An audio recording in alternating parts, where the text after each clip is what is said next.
Hey, what's happening, guys? Welcome back. One more quick video for you guys I wanted to make before taking off on my vacation back home to watch Star Wars with all of my very good friends, with my girlfriend.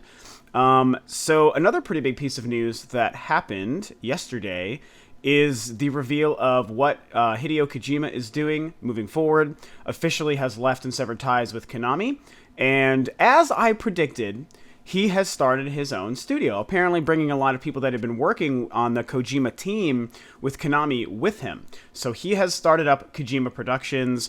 Very, very smart move. Very excited for this as well. I think that this is good news. I think the industry needs him. We all know how messy the whole Konami and Kojima thing was this last year or so. When I did my recap of the Game Awards, a week or two ago, I totally forgot to mention Jeff Keighley's statements about Kojima and Konami and them serving him not a subpoena, but like a lawyer served thing that basically said you absolutely cannot come to the Game Awards, and that was so shitty of Konami and freaking wonderful of Jeff to do that and make such a public statement about it on stage and to everyone watching. That was a really, really big deal. And I really wanted to bring that up, and I just totally forgot when I made my notes for that. So this is a good reason to talk about that. And so we know what's been happening there. It's been super messy. And apparently at that time, now just 2 weeks ago, he was still technically under an employment contract. That's now changed. He's officially severed ties. And Kojima Productions is going to be a fantastic thing. This guy, I haven't really been into Metal Gear since Metal Gear Solid 3, but I know he's a great game developer. I was so stoked for what he was going to do with Silent Hill. You guys have heard me talk about it. I've loved Silent Hill since the very first game on the PlayStation 1. Like, I go back with Silent Hill.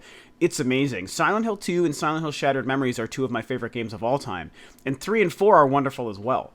So, we need that series to continue, and it was so great to see that at the time, Kojima and some other very talented people from Hollywood were going to be working on that game, and then Konami basically just crapped all over the joy of every gamer in the world and said, I don't think so, this shit ain't happening. And it's just been a rocky road ever since. So Kojima starting his own studio is fantastic, wonderful news. I really believe in what could be happening there. He has the new logo, which you can see below me. I don't think the logo is very good. It's way too complicated. It's like, if anyone who knows like basic marketing strategies and techniques, if you're making a logo or something like this, it needs to be fairly simple, quick, easily recognizable, without even having to think about it, easy to duplicate, replicate if you want. Just simple branding. Branding is so powerful, especially in today's marketing across the world, not even just in the US, but everywhere. And I just don't think that it really accomplishes that. It looks like a really poor, crappy band logo. And it just is what it is. It doesn't really matter. I just wish the logo was a little bit better, but that's okay. Maybe it'll change. So I'm really excited to see what's going to happen with Kojima Productions. Now, the other big piece of news that has come of this, and it's interesting the way the internet has been spinning it, so that's been kind of one of the reasons I wanted to talk about this too, is they announced that there is going to be an exclusive PlayStation game being made by Kojima Productions. That's going to be their first title, is an exclusive PlayStation game, which is great. Totally about that. I think that that's fantastic. But everyone keeps talking about it like Kojima Productions partnership and Kojima and Sony partnership, and are absolutely trying to spin it, and maybe even not purposely, but it sounds like it's being spun to say that Kojima Productions is almost like a second-party company, or is owned by or partnered exclusively with Sony to only make games for PlayStation platforms. And if you look at the details, that's absolutely not the case. What seems to be happening is Kojima Productions is an independently operating studio. It's its own studio, doing its own thing, making games whatever it wants, whenever it wants. And this first game just happens to be a PlayStation exclusive. Which, again, is fine, but it's not the same as, Kojima Productions is a Sony entity, because that's just not what's happening. So it's very strange to me that everyone is sort of spinning it that way, and some people are jumping on board like, oh my god, yes, Kojima and Sony for life, this is going to be the greatest thing. And it's like, well, calm down. I think it's Kojima and Sony for a game. And that's all we're getting for now. And maybe this will change. Maybe eventually the partnership makes sense going forward. I actually think, I hate to admit it, but I think it would make sense long term. Maybe Kojima Productions should be exclusive to Sony. But I don't really want that, because I want the games to be made available on some other systems. Like, mostly because I'd like to eventually see the day where a Kojima game could come back to a Nintendo platform. I would love to see that happen, especially in an exclusive capacity, because we know that Nintendo is strongest with third parties when they make games exclusive for their platforms, as opposed to getting multi-platform games over. And so that's what I'd like to see happen. But at the end of the day, as I've always said, exclusivity is a great thing for gaming. I think that it's the best, regardless of platform. I think an exclusive Xbox, Wii U, or PlayStation 4 game is the best kind of game it's going to be. I think that it makes me happiest when I see this in the industry. Everything being multi-platform is not a benefit to anyone. It's just not. Well, except for the company, I guess, who gets more money, but I think that it's still more healthy for the industry when exclusive things happen. So I am still excited to see that their first title out of the gate is an exclusive game, regardless of the platform it's going to be on.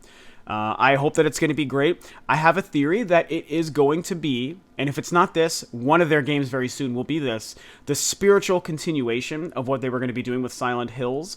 Obviously, there were so many ideas and concepts being thrown around. There was obviously an initial asset work and game engine work happening there. And I think that there's too many great ideas and people were too excited for what was going to be happening there.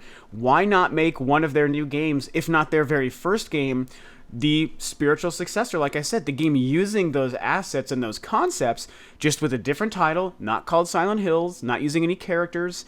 I guess you could probably still use Norman Reedus. I absolutely think, and I've predicted this as well, that if and when Kojima split and if and when he stayed in the industry or started his own studio, that he would probably re-team with Del Toro and they would work on something else new. And both of them have made public statements the last few months about how much they wanted to work with each other. They liked it. They thought the other was so smart. Norman Reedus said the same thing. They were all excited to work together, but it fell apart because of Konami. So now they're separated from them. Why wouldn't they get back together and keep working on the ideas that they had before and call it something totally different than Silent Hill, you know? I mean, it's going to happen. I feel really good saying it will happen. It's bound to happen. So we should all keep an eye out for that. I think that in the next couple of years, whether it's the first game or another game down the road, that Silent Hills game is going to continue with a different name. And I bet that I really feel like Del Toro and Kojima will be working together again very, very soon. We're going to hear an announcement about that sometime in the next year. Mark my words, it's going to happen. It's going to be very, very exciting. So that's what's happening there, you know. Hooray for the separation of that horrible Nazi-like company, Konami. So sad that one of the, original greatest third-party companies going back to the 80s and 90s has become such complete garbage. Insultingly so. Just what a piece of shit company that is, and that's so sad. I really hope that they sell off Silent Hill and Castlevania and Metal Gear and all these other things. They need to just get rid of it, let the industry have what we want, and they can just step away and make whatever else they want outside of gaming. So, anyway, congratulations to Kojima. I'm really happy to see that you separated. Congratulations on your new studio. I think Kojima Productions is probably going to be a very big hit. Very excited to see what your first PlayStation game is going to be and whatever else you guys come out with after the fact. Please hook up with Del Toro and make that game. Please make that happen. I believe in you guys. So that's what's going on. Share your thoughts about all the crazy Kojima and Konami, chaos below. And thanks for tuning in. This is Robert Rule 2 Review. I'll catch you guys next time on another video.